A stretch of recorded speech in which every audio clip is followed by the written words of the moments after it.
Welcome back, everybody, to a new week in professional wrestling and just in the world in general.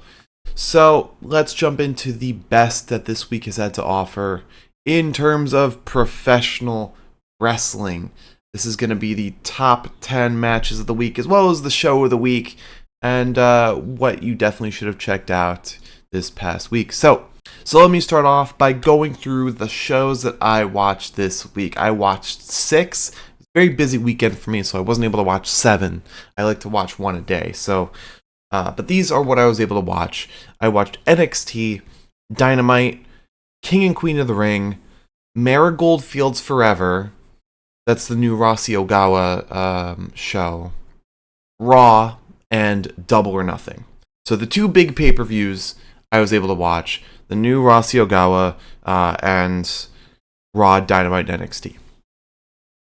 So, let's jump into the top 10 matches of the week. Starting off with number 10, we have Victoria Yuzuki versus Nanae Takahashi from Marigold Fields Forever. This is a really fun match. First time I'm seeing Victoria Yuzuki, who seems to be very, very good and has a promising career ahead of her.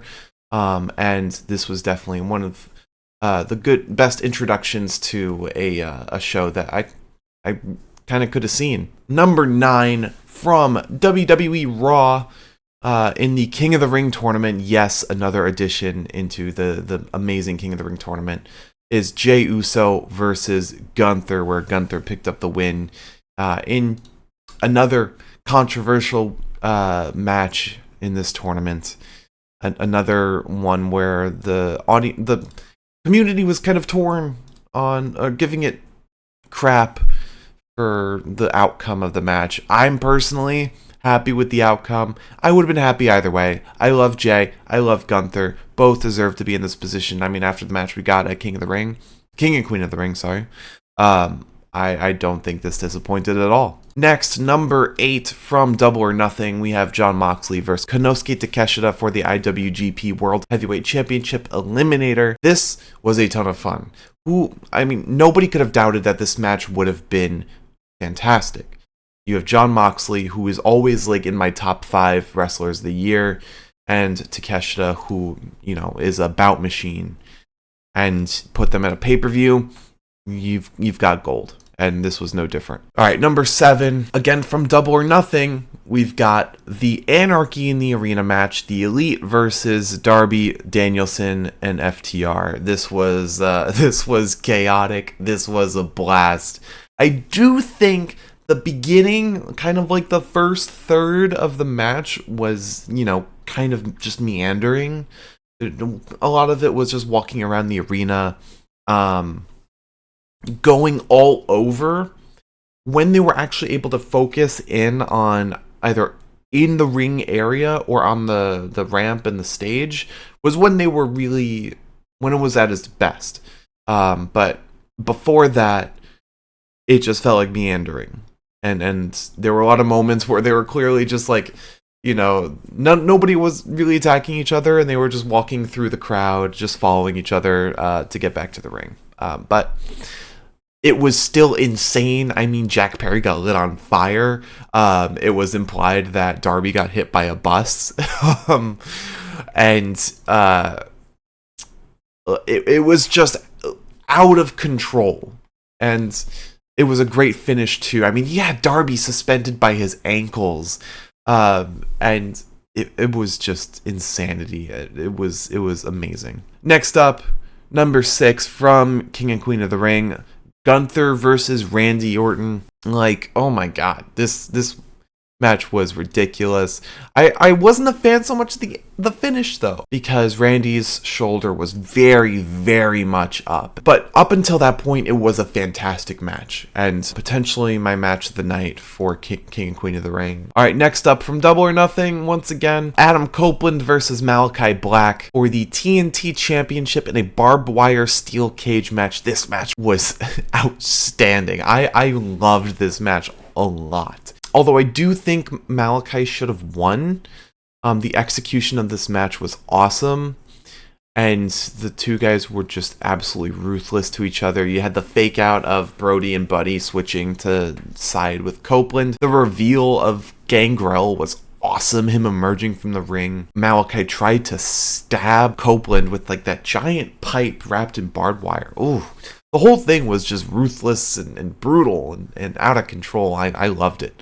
I loved it so much. Number 4 from Marigold Fields Forever. The main event, Giulia and Utami Hayashishita versus Sarray and Bojira, or Bozilla. This was a fantastic main event, and it was a shame that Giulia fractured, I think she fractured her wrist, and it was very clear at what point she fractured her wrist. But this match was just so outstanding.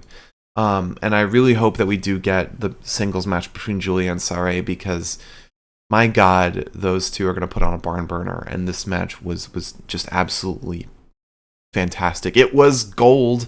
It was marigold. And definitely a great main event put on by Rossi Ogawa. Definitely a great main event put on by Rossi. Yeah, outstanding.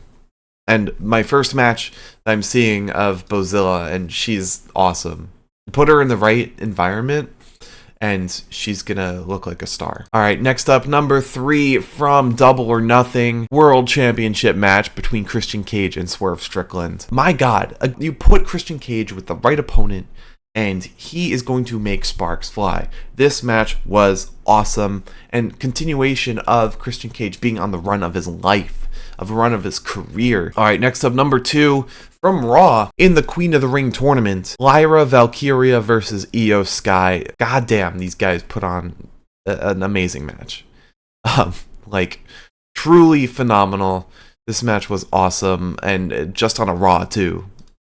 This was an exceptional showing from Lyra, and it shows that she is going to be going to high places in WWE on the main roster. Like, she is phenomenal, and it helps that she got kind of a helping hand from Becky Lynch to start out, and at the end of her NXT run, she's in for an amazing career. Io just continues to be one of the best women's wrestlers in WWE, potentially in the world. Number 1 from Double or Nothing, Will Ospreay versus Roderick Strong for the International Championship. This match was so phenomenal. Oh my God.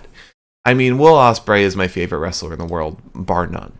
And Roderick Strong is one of the best in-ring performers in the world. And so everyone could have predicted that this match would have been match of the year contender. I think it was definitely match of the night, match of the week for sure. And these guys, they had an incredible story in the ring too. Oh, when Don Callis was begging Ospreay to use the Tiger Driver, and he just couldn't pull it off.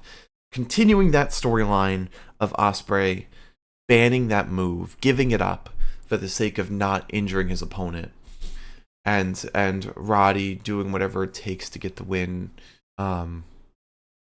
Using the Kingdom too was very well done. Didn't feel cheap, didn't feel like it took away from the match at all. Like, everything about this match was just outstanding, and two of the best in-ring performers in the world. So that's why it is the match of the week. And the show of the week is Double or Nothing, because goddamn, that show was phenomenal. I mean, a lot of great shows this week. King and Queen of the Ring was great. Marigold Fields Forever had a fantastic opening show, and Raw, NXT, Dynamite were all great. So thank you all for watching. Let me know what you thought was the best of this past week, and what are you looking forward to this coming week? Right now I have NXT open, and my God, is it an insane show. Definitely watch NXT this week. So I'll see you all in the next one. Have a great rest of your week. Like, comment, and subscribe as always. Bye-bye.